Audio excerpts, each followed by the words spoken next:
When we decided to move back home to Indiana, I didn't want to just get a factory job or tree work. My interest was really in photo and video. So I contacted a local production company and I asked him, hey, what can I do to get a job there? And the guy that was in charge asked for my portfolio. And I sent him over what I had, which really wasn't much of anything, and he ghosted me. And I got a job locating an underground utility, and I just continued to do my own thing. I was landing photography clients, working on my YouTube channel, doing my own projects, and one project got noticed. I have a buddy of mine that does wood carvings, and I said, hey, how about I make a promotional video for you? And he's like, yeah, great. So I went to the Covered Bridge Festival, and I shot this video. Check this out.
I'm a part of a handful of photo and video groups. And there's one group that is local, and it's a photography group. And I've kind of built a relationship with these people, so even though it wasn't a photo, I wanted to share this with them, and I put that in the group. The owner of the production company that I reached out to sent me a message and said, hey, I see your work. What do you think about having coffee sometime? When we went to the coffee shop, he asked my life story, wanted to know everything about me, told me that he had a job opening, and he thought maybe I could fit in there somewhere. But I didn't have enough of a portfolio. So he said, all right, can you do a couple of video projects for me? And in a month, we'll circle back, we'll review what you've done, and be able to present it to the team, because you don't have to just convince me, you have to convince the whole team as soon as I get back home. I'm pacing outside back and forth. I'm calling up a couple of people that I know. Hey, what do you think about me shooting this video for you? I had 2 people lined up that night. Let's shoot some videos. I never even got to touch those projects. And he reached back out to me again. Hey, the team wants to meet you. So can you meet the team? Up to this point, I was super excited. And if they offered me a job, I would have jumped on it.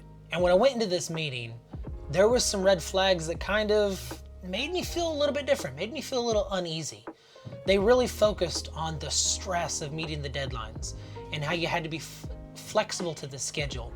And a lot of it just sounded like deadlines and schedules. I'm not really passionate about the clients that they have. It's just not something that I would be super pumped up about. But I was so excited about working for an actual production company. Hands-on learning industry standards, being able to work side by side with people who know way more than I do, using cameras that are nicer than mine. Even if this wasn't gonna be like a lifelong company to work with, I was gonna give them at least 2 to 4 years, something worth their investment to bring me onto the team.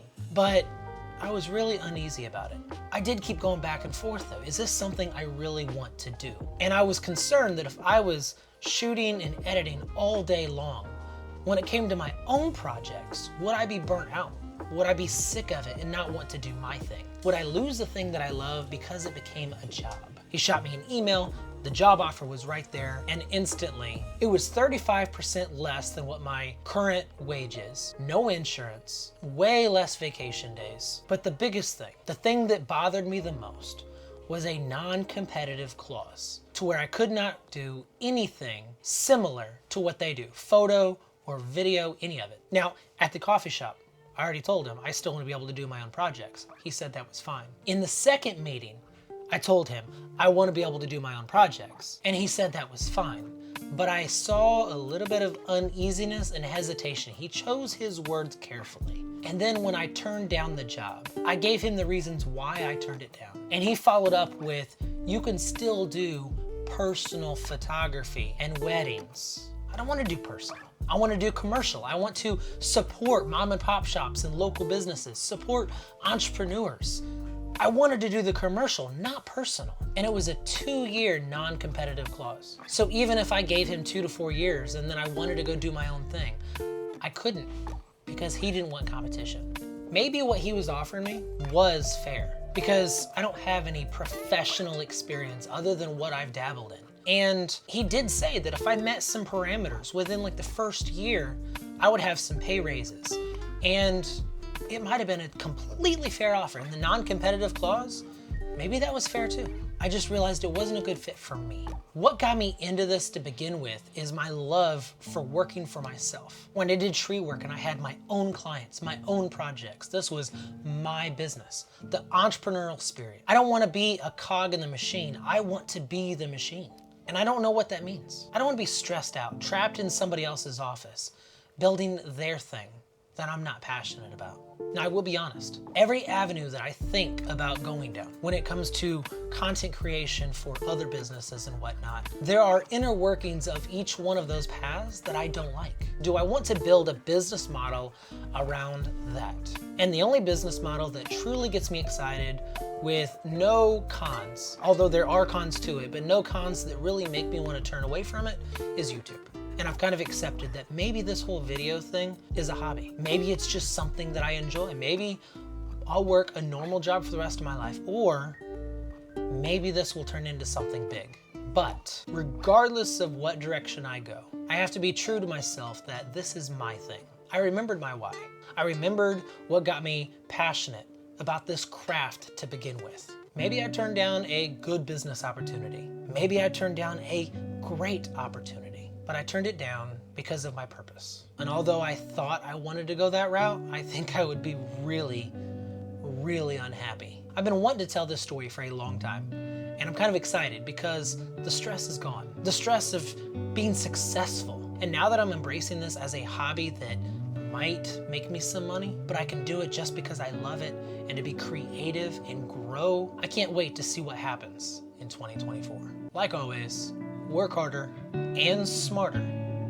Stay diligent.